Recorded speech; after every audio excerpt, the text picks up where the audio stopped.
दोस्तों, क्या आपके मोगरा के पौधों में अच्छी ग्रोथ नहीं हो रही है, उन पर कलियां नहीं बन पा रही हैं? तो दोस्तों, आज के वीडियो में मैं आप लोगों के साथ में मोगरा के पौधे से ढेरों कलियां किस तरीके से ली जा सकती हैं, साथ ही साथ पौधे की ग्रोथ को किस तरीके से बढ़ाया जा सकता है, इसके लिए कुछ ऐसे फर्टिलाइजर्स को शेयर करूंगी। साथ ही साथ मोगरा के पौधे की किस तरीके से आपको देखभाल करनी है, क्योंकि दोस्तों मार्च का महीना मोगरा के पौधे के लिए काफ़ी खास होता है।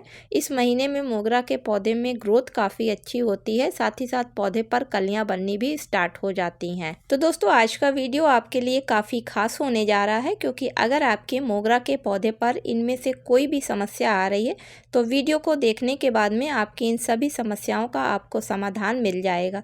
तो वीडियो को लास्ट तक ज़रूर देखिएगा। तो चलिए फिर वीडियो की शुरुआत करते हैं। नमस्कार दोस्तों, आप सभी का अपने चैनल पर एक बार फिर से स्वागत है। तो चलिए दोस्तों, वीडियो की शुरुआत करती हूँ। चलिए दोस्तों, देखते हैं कि पौधे को खाद देने से पहले पौधे पर ऐसे कौन से ज़रूरी काम करने हैं जिसकी वजह से पौधे पर ग्रोथ स्टार्ट हो और कलियाँ बननी शुरू हो जाएं। तो पहला काम आपको जो करना है वो पौधे पर अगर अभी आपके नई ग्रोथ नहीं स्टार्ट हुई है या फिर कलियां नहीं बन रही हैं, तो दोस्तों सबसे पहले आप अपने पौधे की हल्की हल्की सी प्रूनिंग कर दें, क्योंकि जब आप प्रूनिंग करेंगे तो वहाँ से नई नई ब्रांचें निकलेंगी और पौधे पर एक नई ग्रोथ स्टार्ट होगी, जिसकी वजह से आपके पौधे पर जब आप फर्टिलाइज़र देंगे तो कलियां बननी स्टार्ट हो जाएंगी। दूसरा काम आपको करना है कि आप अपने फर्टिलाइज़र देने से पहले पौधे को अच्छी तरीके से चेक कर लें। अगर पौधे पर किसी भी तरीके की कोई फंगस वाली पत्ती है या फिर पीली पत्ती है या फिर ऐसे फूल हैं जो सूख चुके हैं, उन सभी को आप पौधे पर से हटा दें। वो नहीं हटाया जाता है तो जब ये मिट्टी में नीचे गिरते हैं तो नमी की वजह से फंगस आ जाती है और वही फंगस फिर मिट्टी के द्वारा पौधे की जड़ तक पहुंचती है, जिसकी वजह से पौधा खराब हो जाता है।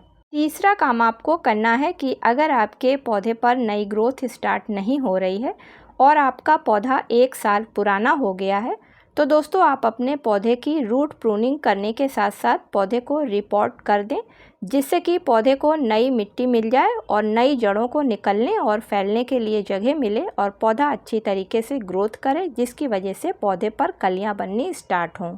अगला काम है पौधे को कम से कम 5 से 6 घंटे की सनलाइट मिलना इस समय काफ़ी ज़रूरी है, क्योंकि दोस्तों मई जून की गर्मी को छोड़कर अगर मोगरा के पौधे को 5 से 6 घंटे की बराबर की सनलाइट नहीं मिलती है तो मोगरा के पौधे पर ना अच्छी तरीके से ग्रोथ होती है और ना नई ग्रोथ स्टार्ट होने की वजह से पौधे पर कलियां बन पाती हैं।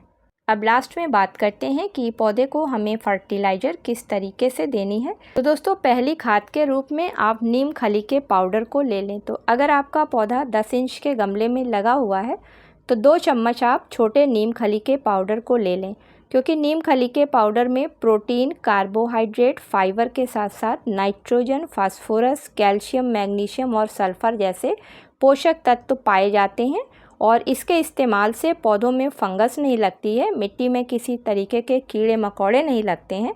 साथ ही साथ ये सारे पोषक तत्व जो हैं वो पौधे की सेल्स को काफ़ी तेज़ी से बढ़ाते हैं, जिसकी वजह से उस पौधे पर ग्रोथ काफ़ी अच्छी होती है। दूसरी चीज़ आपको लेनी है 1 चम्मच बनाना पील फर्टिलाइज़र। तो दोस्तों इस फर्टिलाइज़र में पोटेशियम, मैग्नीशियम के साथ साथ fibre, vitamin, protein, zinc, phosphorus और आयरन जैसे पोषक तत्व पाए जाते हैं और इसके इस्तेमाल से पौधों पर फूल जल्दी आने लगते हैं। तीसरी फर्टिलाइज़र आपको जो लेनी है दोस्तों वो सभी प्रकार के फूल वाले पौधों के लिए काफ़ी फ़ायदेमंद होती है अगर इस फर्टिलाइज़र का रेगुलर पौधों पर इस्तेमाल किया जाता है।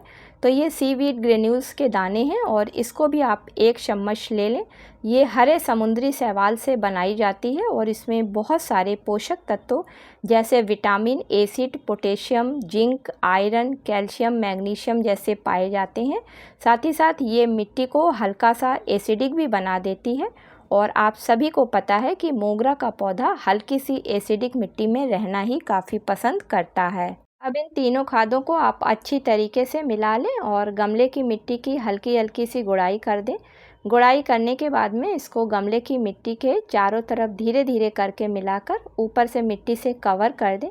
क्योंकि दोस्तों सभी पौधों की जो भोजन को मेन जड़ तक पहुंचाने वाली जड़ें होती हैं वो हमेशा गमले में किनारे की तरफ होती हैं। यही वजह होती है कि जब कोई सॉलिड फर्टिलाइज़र दी जाती है तो वह मेन जड़ को छोड़कर ही दी जाती है।